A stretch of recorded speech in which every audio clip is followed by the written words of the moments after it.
The Anderson family dinners had always been a battlefield disguised as a feast. Tonight was no different, except that I had finally acquired the last piece of my puzzle, the entire Sunset Drive commercial district. James, we need to discuss your situation, my father began, cutting into his perfectly cooked steak. The fluorescent lights of their dining room cast harsh shadows across his face, making him look older than his 60 years. The shop isn't working out.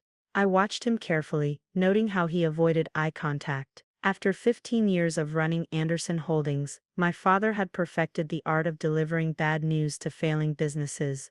Now he was using the same tone with me. My mother touched his arm softly. "We're worried about you, honey. Living above that tiny bookshop, barely making ends meet." From across the table, my brother Michael couldn't hide his smirk. He'd been waiting for this moment since I walked away from the family business 3 years ago. "Face it, little brother, some people just aren't cut out for business." I took another bite of my dinner, letting the silence stretch. The irony wasn't lost on me. While they saw a struggling bookshop owner, I had spent the last 3 years building an empire right under their noses. Every property on Sunset Drive, all 28 buildings, now belonged to Phoenix Enterprises, my company. "The building's worth more than that failing bookshop," my father continued. "We've had offers, good ones. As your family, we feel responsible." "How much?" I interrupted, keeping my voice calm. Michael leaned forward. "Does it matter? You can't afford it anyway." I pulled out my phone, pretending to calculate something. "Just curious about the market value." "7 million for the whole block," my father said. "We've already discussed terms with Brighton Development. They're planning to demolish everything, build a modern shopping complex." My mother dabbed her lips with a napkin. "Think of it as a fresh start, James. You could come back to Anderson Holdings. Your old position is still open." 3 years ago, that offer might have tempted me. Back then, I was just another VP at Anderson Holdings, watching my father and brother run our family's company into the ground with outdated methods and short-sighted decisions. Their answer to everything was demolition and generic retail spaces. "And what about the other businesses?" I asked. "The family-owned restaurants, the art galleries, the local shops that have been there for decades." My father waved his hand dismissively. "Progress requires sacrifice. Brighton Development understands the market. They're offering generous relocation packages." I thought about Mrs. Martinez's authentic Mexican restaurant, 3 generations old. Mr. Parker's art gallery that hosted local artists. The vintage record store where teenagers still discovered vinyl for the first time. All part of what made Sunset Drive special. "The contracts are ready," Michael added. "We just need your signature since you're technically still on the lease. But given your full financial situation, I'm sure we can work something out." I glanced at my phone again, this time reading a real message from my lawyer. "Final property transfer complete. All documents ready for tomorrow's meeting." Brighton Development representatives confirmed attendance. "When exactly were you planning to close this deal?" I asked, keeping my voice neutral. "Brighton's board meets tomorrow at 10 a.m., my father replied. "The sooner we handle this, the better for everyone."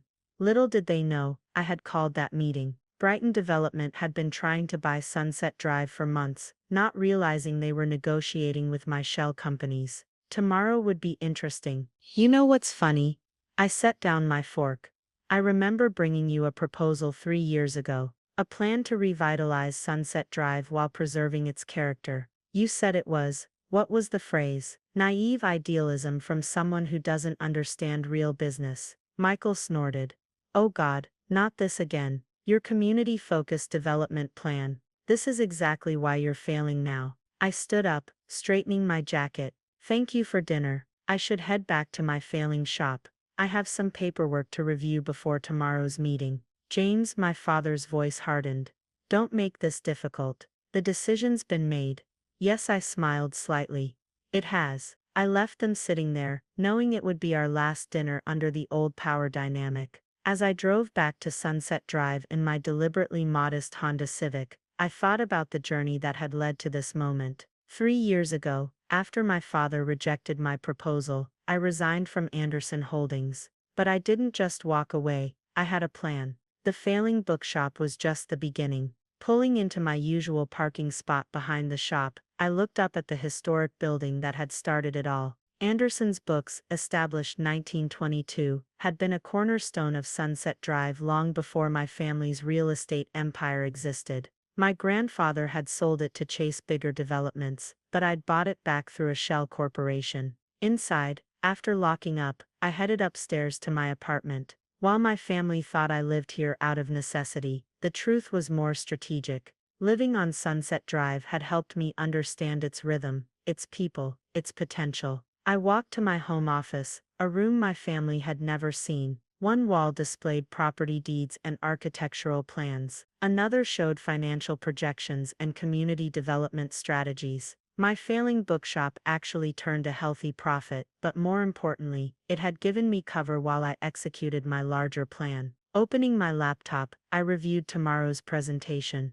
3 years of careful planning had led to this moment. While my family focused on Anderson Holdings' high-profile projects, I had quietly built Phoenix Enterprises into something far more substantial. Starting with the bookshop, I'd gradually acquired every property on Sunset Drive through various shell companies. Each purchase was strategic, timed to avoid attention. I negotiated fairly with owners, offering above-market rates and guaranteed leases for existing businesses. My phone buzzed, a text from Lisa, my chief operating officer. Final projections updated. Brighton's desperate. They'll pay anything tomorrow. I smiled, remembering how I'd met Lisa. She'd been a junior analyst at Anderson Holdings, brilliant but overlooked because she prioritized community impact over quick profits. When I left, she came with me, becoming instrumental in building Phoenix Enterprises. Hey, Another message arrived, this one from Mr. Parker at the art gallery. Everything ready for tomorrow's community meeting. Everyone's confirmed. That was the part my family didn't understand. While they saw Sunset Drive as outdated real estate ready for demolition, I'd spent 3 years building relationships with every business owner, understanding their needs, and developing a plan that would benefit everyone. I pulled out a thick folder labeled Sunset Drive Revitalization Project. Inside were detailed plans for historical preservation, modernization without demolition, and community-focused development. Everything my father had dismissed as naive idealism, backed by solid financial projections and community support. My phone rang, the private line only 5 people had access to. Mr. Anderson, my lawyer's voice was precise as always. Brighton Development's CEO just called. They're pushing to move the meeting earlier, 8 a.m. Apparently, your father suggested it. Of course he did. A classic Anderson Holdings tactic. Rush the other party, leave them off balance. Perfect, I replied. Have everything ready by 7:30. And Sarah, make sure the conference room cameras are recording. I want to preserve every moment. After hanging up, I walked to my window, looking out over Sunset Drive. The street lights cast a warm glow over the historic buildings. Even at night, there was life here. People dining at restaurants, browsing shop windows, enjoying the community my family wanted to demolish. Tomorrow would change everything, but tonight, I had one more task. I opened my safe and removed a stack of documents, the true ownership records of Phoenix Enterprises, proving my acquisition of not just Sunset Drive, but several other key properties Anderson Holdings had been eyeing. My brother Michael wasn't the only one who'd learned from our father. While they thought I was failing, I'd built something bigger than Anderson Holdings, using the lessons they'd taught me and the principles they'd rejected. My phone buzzed again, another message from Lisa. Your father just called Brighton's CEO. They're planning to present a take-it-or-leave-it offer first thing tomorrow. Should we adjust our strategy? No, I texted back. Let them make their play. Everything changes tomorrow anyway. I spent the next few hours reviewing every detail. The community development plan, the financial projections, the modernization strategy that would preserve Sunset Drive's character, while making it more profitable than any generic shopping complex. Around midnight, I heard familiar voices outside. Looking down, I saw Michael and 2 Anderson Holdings executives walking the street, probably planning how to divide up the properties once Brighton Development took over. This dump will be gone in 6 months. Michael's voice carried up to my window. Maybe we should let little James keep running the bookshop in the new complex. As a courtesy, They laughed, their voices fading as they walked away. I made a note to have that particular security camera footage saved. It would make an interesting addition to tomorrow's presentation. Just then, my father's name appeared on my phone. I let it ring, knowing exactly what he wanted to say. The same speech he'd given countless times to other failing business owners. About progress, about knowing when to step aside, about letting the experts handle things. Instead of answering, I sent a brief text, "See you at the meeting tomorrow." His response was immediate, "This is for your own good, James. Don't fight it." I smiled, remembering how many times I'd heard those words growing up.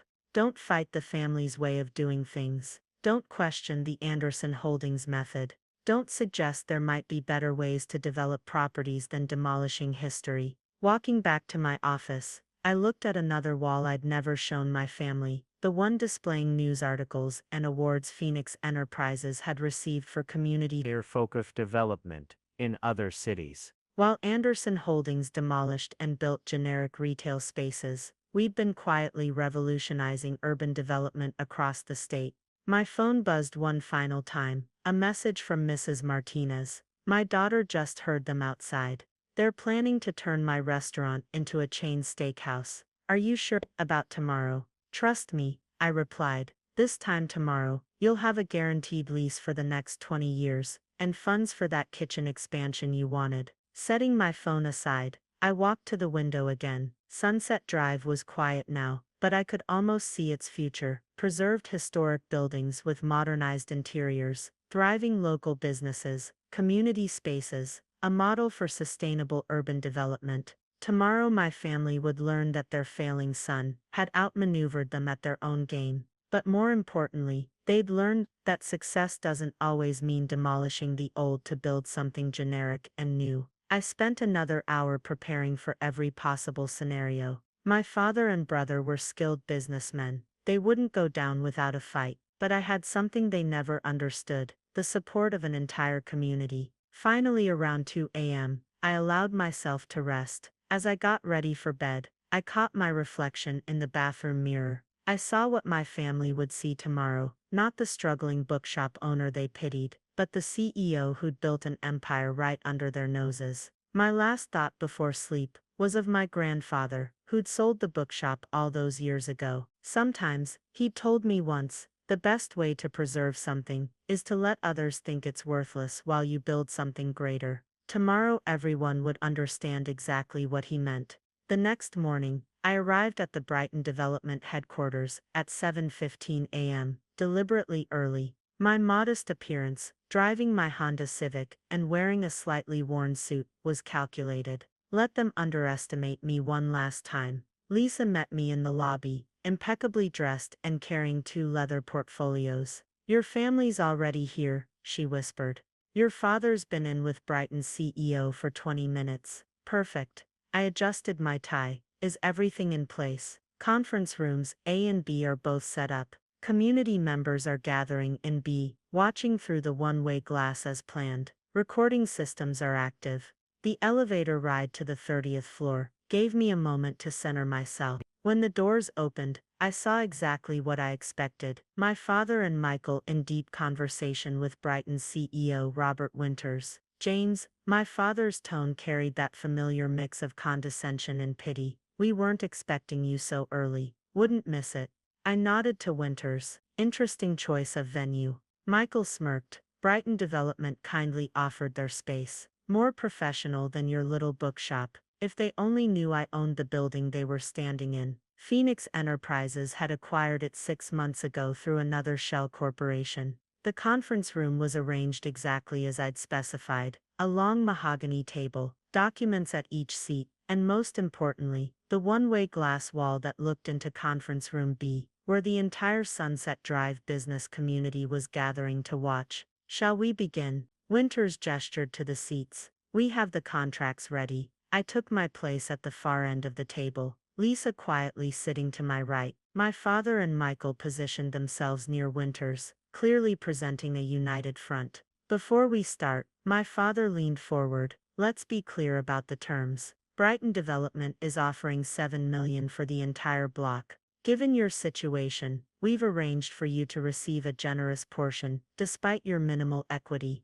I opened my portfolio. Actually, I have some questions about the proposed development plans. Michael sighed dramatically. James, this isn't a negotiation. The decision's been made. Humor me. I pulled out the first document. Your plan calls for complete demolition of all existing structures. Have you conducted a historical impact study? Winters shifted uncomfortably. Our preliminary assessments, because I have. I slid a thick report across the table. 3 of the buildings on Sunset Drive qualify for historical landmark status. Demolition would require extensive regulatory approval. My father's jaw tightened. We have ways around that, like the Weber building downtown. I asked innocently. The one where Anderson Holdings had to halt construction for 6 months due to historical preservation lawsuits. Michael's smirk faltered slightly. The Weber building fiasco had cost Anderson Holdings millions. Furthermore, I continued, have you surveyed the current businesses, calculated the community economic impact? Times change, Winters said smoothly. Progress requires sacrifice. Yes, my father uses that line too. I pulled out another document. But according to these figures, the existing businesses on Sunset Drive generate more revenue per square foot than any of Brighton's recent developments. The room grew tenser. I could feel my father's patience wearing thin. James, he said, you're embarrassing yourself. You run a bookshop that barely breaks even. Leave the real estate decisions to professionals. That was my cue. I pressed a small button under the table, signaling Lisa. Speaking of professionals, she stood walking to the presentation screen. Let's discuss Phoenix Enterprises. The color drained from Winter's face. Phoenix Enterprises was known in development circles for acquiring prime properties and transforming them into highly successful community-focused developments. What does Phoenix have to do with this? Michael demanded. Lisa pulled up the first slide, a comprehensive ownership map of Sunset Drive, every property highlighted in red. Phoenix Enterprises, I said calmly, owns every property on Sunset Drive. Not just my failing bookshop, every single building. The silence was deafening.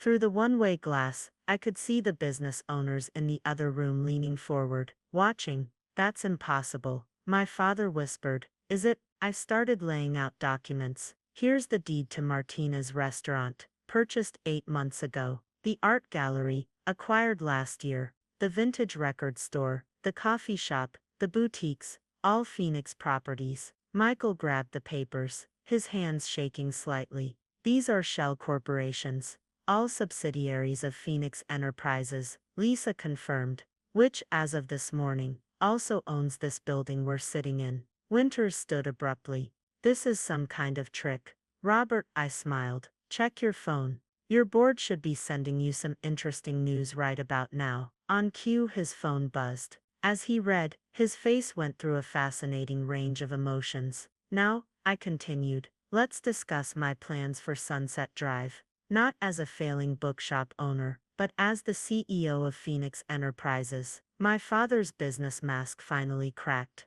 You're Phoenix. Remember that naive proposal I brought you 3 years ago? I pressed another button, and the screen filled with architectural renderings. This is what you rejected. A plan to modernize Sunset Drive, while preserving its character, to build something that serves the community instead of destroying it.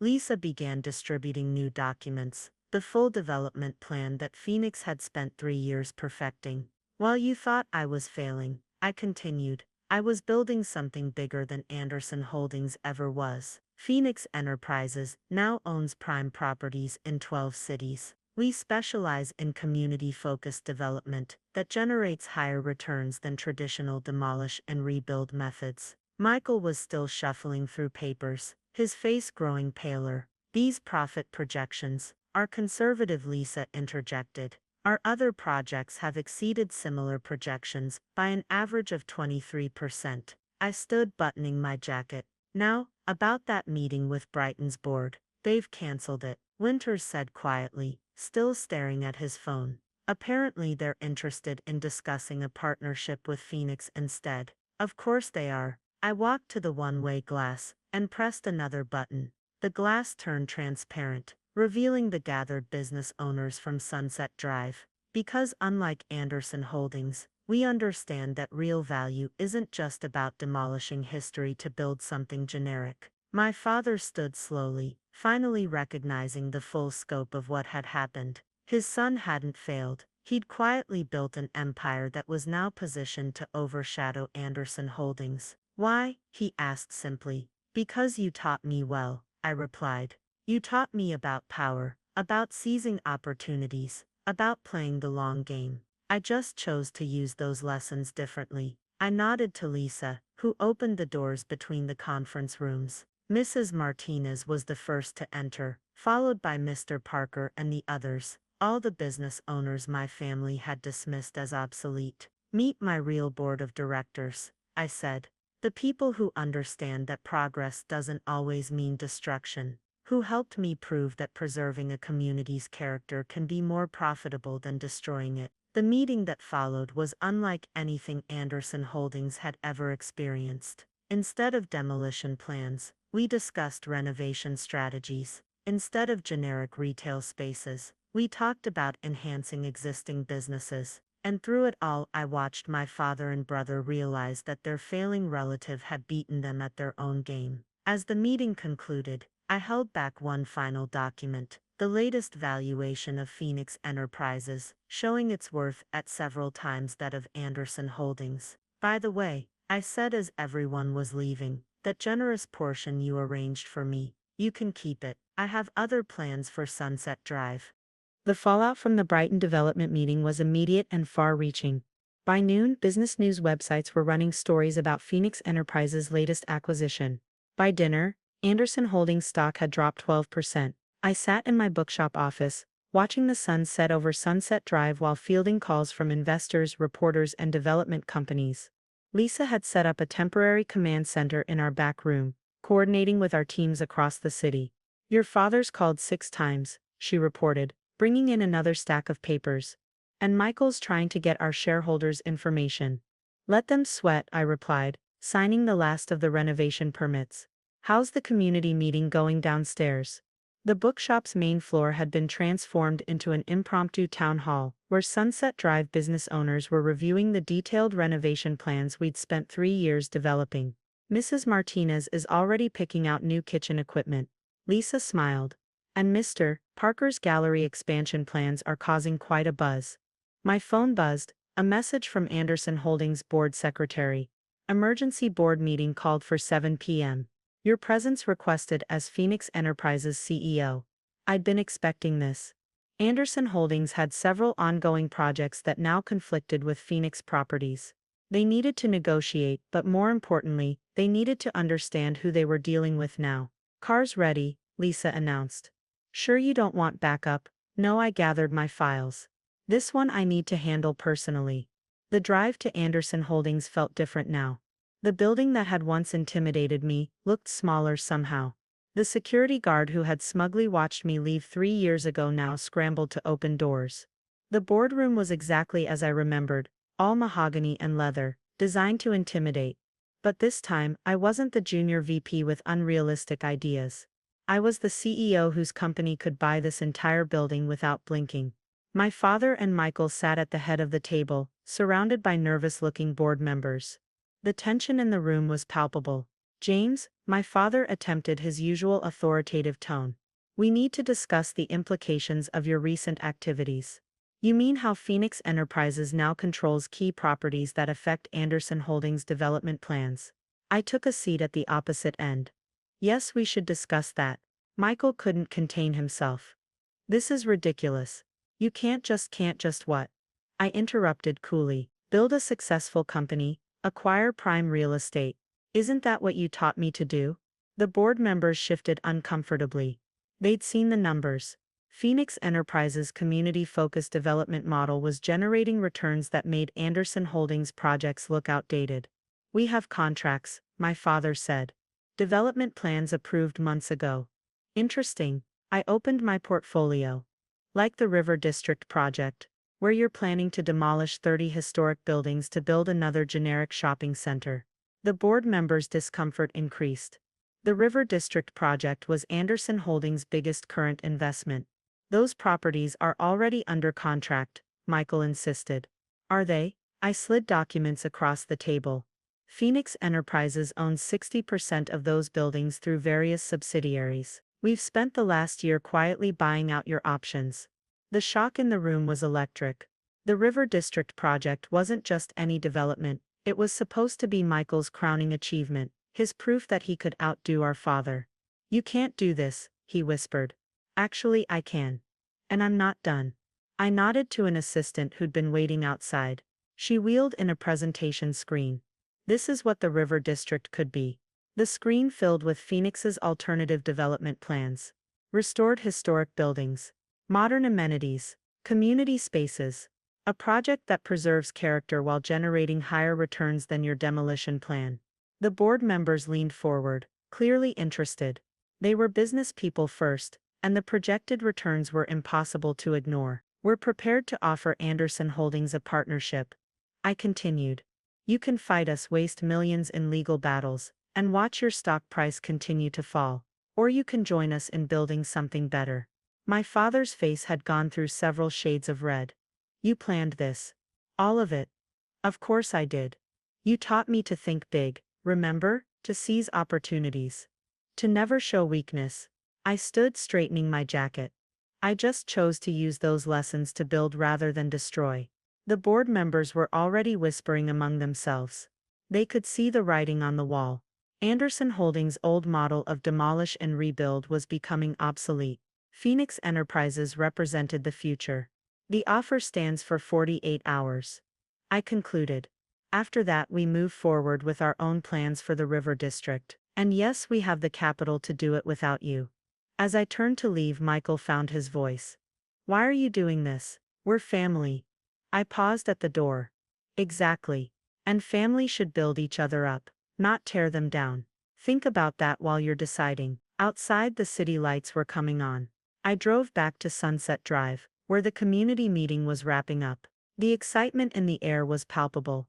These people who had feared losing their livelihoods were now part of something revolutionary. Mrs. Martinez caught me at the door. Your father was here, she said quietly. He looked at everything, asked questions. He seemed different. I nodded, understanding. Sometimes the hardest lessons come from seeing your mistakes through others' eyes. My phone buzzed one last time. A message from the Anderson Holdings board secretary. Board voting tomorrow morning. Your father requests a private meeting tonight. Send him up to the bookshop in an hour. I replied. It was time to finish what I'd started, not with destruction, but with transformation of both a street and a family legacy. The bookshop was quiet when my father arrived.